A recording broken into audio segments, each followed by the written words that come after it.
চৰকাৰী কামত স্বচ্ছতা বাঞ্ছনীয়।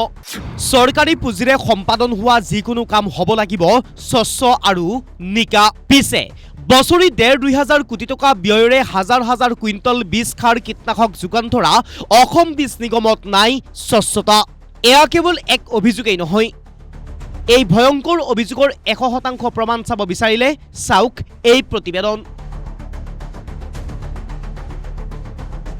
প্ৰতিবেদন আৰম্ভ কৰাৰ পূৰ্বে আপোনালোকক দেখুৱাই ল'ব বিচাৰিছো এক বিশেষ চৰকাৰী নিৰ্দেশনা। টিভি স্ক্ৰীণত প্ৰত্যক্ষ কৰক। অসম বীজ নিগমক ৰাজ্যৰ মুখ্য তথ্য আয়ুক্তই জাৰি কৰা এই নিৰ্দেশনাত স্পষ্টভাৱে উল্লেখ আছে যে যিহেতু আপোনাৰ বিভাগত বহু কোটি টকাৰ যোগানৰ কাম হয় আৰু ৰাজ্যৰ বহু RTI কৰ্মীয়ে সময়ে সময়ে তথ্য বিচাৰি আবেদন জনায়,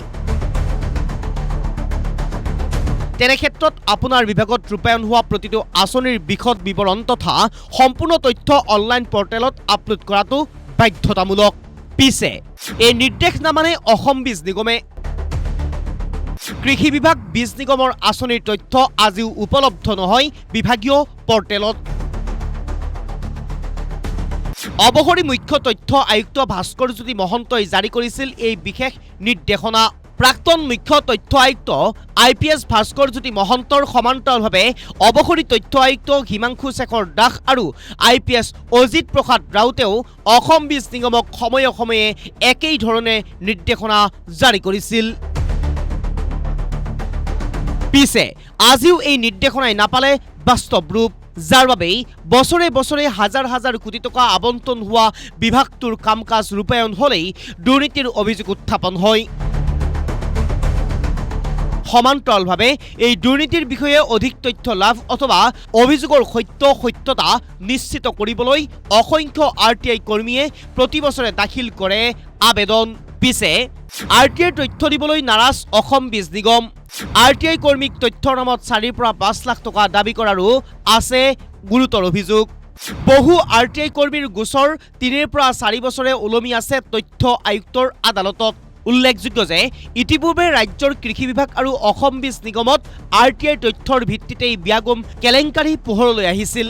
ইয়াৰে ১১২ কোটি টকীয়া চূণ কেলেংকাৰী, ৬ কোটি ৫০ লাখ টকীয়া লেথাইৰাছ কেলেংকাৰী, RTI তথ্যত ২০২৫ত ফাদিল ভুৱা চিট ডাইৰেক্টৰী, ২০২২ত ৩০ কোটি টকীয়া জিংক ছালফেট কেলেংকাৰী, ২০১৭ত ২১ কোটি টকীয়া বাদামৰ বীজ কেলেংকাৰী,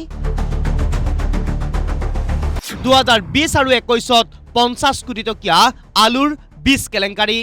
লগতে বছৰে বছৰে ৰাজ সাহায্যযুক্ত সাৰ, বীজ, কীটনাশক আৰু কৃষি সা সঁজুলি যোগানৰ ক্ষেত্ৰত কৃষি বিভাগত সংঘটিত হোৱা দুৰ্নীতি অন্যতম। একমাত্ৰ কমিছনৰ স্বাৰ্থতেই কৃষি সঞ্চালক আৰু অসম বীজ নিগমৰ পৰিচালন সঞ্চালকে মুখ্য তথ্য আয়ুক্তৰ এই কঠোৰ নিৰ্দেশক ভেঙুচালি প্ৰদৰ্শন কৰি পৰ্টেলত তথ্য আপলোড কৰাৰ পৰা বিৰত থাকে। এই সকলো কুকৃতি দেখি শুনিও নীৰৱ এগ্ৰিকালচাৰ প্ৰডাকশ্যন কমিছনাৰ ৰাজৰীয়া বাইদেউ। টোপনিত লালকাল কৃষিমন্ত্ৰী অতুল বৰা। পিছে অতুল বৰা মহোদয়, এইবাৰ আপুনি সাৰ পাওক, কিয়নো দুৱাৰদলিত নিৰ্বাচন। বলোৰাম দাসৰ প্ৰতিবেদন, প্ৰথম খবৰ।